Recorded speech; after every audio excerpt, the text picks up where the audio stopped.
So how much money should you have at your age? Let's talk about that coming up.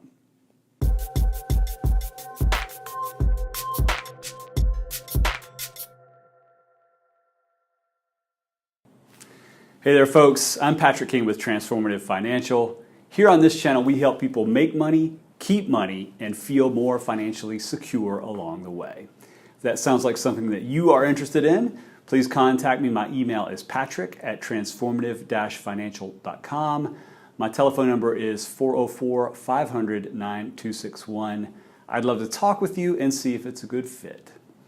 But today what I want to talk about is one of the most common things that I hear when I start working with someone is, I know I should have a lot more money than I've saved. And what really strikes me as funny about that is that I hear that from almost everyone.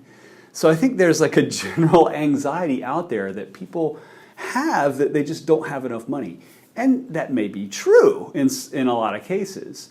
But I think it's interesting that people bring that up. Okay, how much should I have given where I am in life?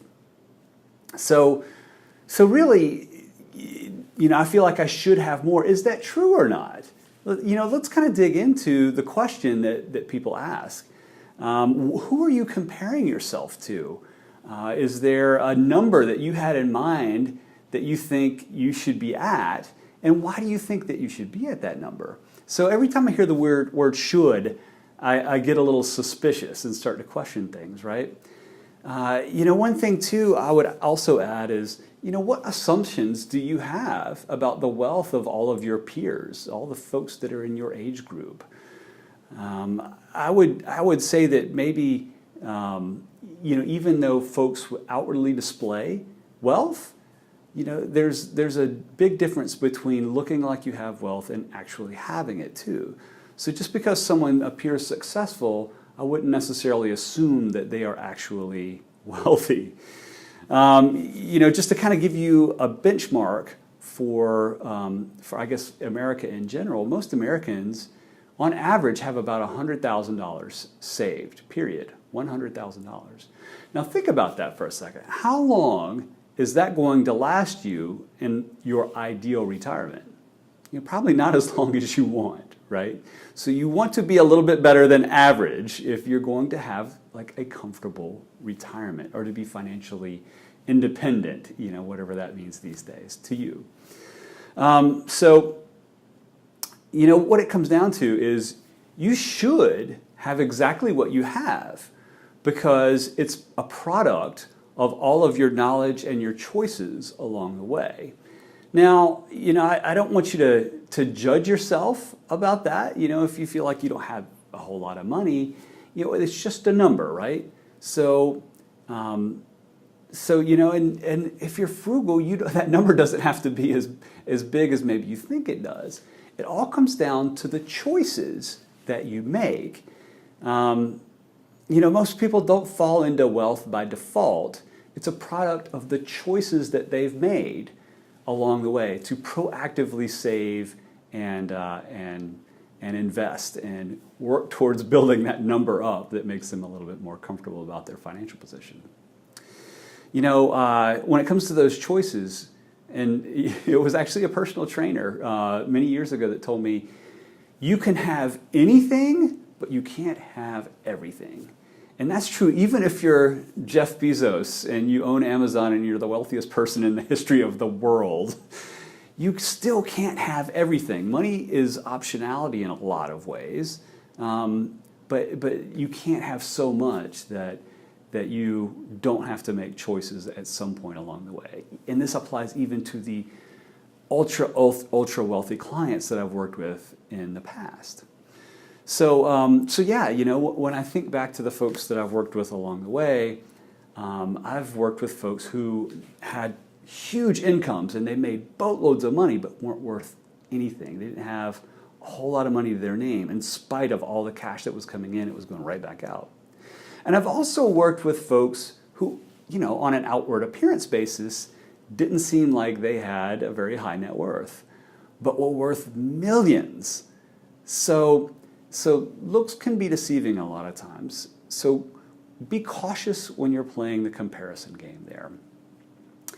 So, if thinking that you don't have enough motivates you into creating a plan where you start proactively saving and making those positive choices, then yeah, okay, let that motivate you a little bit. If you feel a little bad, let it motivate you into something that's positive. The truth is, however, the hard truth is that most people aren't going to do what it takes to put themselves into a financial position that they're going to want to be in when they have to step away from work. You know why? Change is hard. Change is hard. And when it comes to, delayed gratification, that's, kind of the antithesis of what we're marketed these days. I want it and I want it now, right? But it all comes down to, can you honor that future you enough to do what it takes to put that you into a positive financial situation? So I have so much respect for all the clients that I've dealt with along the way, throughout the years, who have had the intestinal fortitude to make those positive changes and actually see them through. I've seen some incredible success stories, and I'm so proud of those people because you know what? It's hard. It's hard to make those choices, especially if you're used to spending all that paycheck. It's payday. Let's go have fun. It's Friday night, right? But that may not serve you well in the future. A good way to start if you're worried about not having enough is just put away 10% of your income. Just start with 10. Let's start with something. It's better than sitting around worrying about it. So,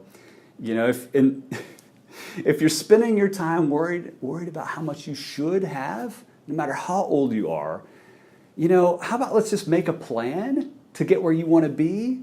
Because the effort it takes to actually do it is so much less than all the time and effort and stress and worry that you put into worrying about not having enough money to begin with. So that's what I've got for today, folks. Thank you so much for watching. I hope it was useful. I hope this motivates you to, if you don't have a plan, get with it.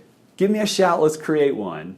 And if you do have a plan, stick to it. So thank you so much for watching. If you like this, click like. If you enjoy these videos that I'm making, you want to see more of them, please subscribe. I would absolutely love that. Leave a message and let me know what you'd like to hear more of. And again, I'm Patrick King with Transformative Financial. Until next time, cheers.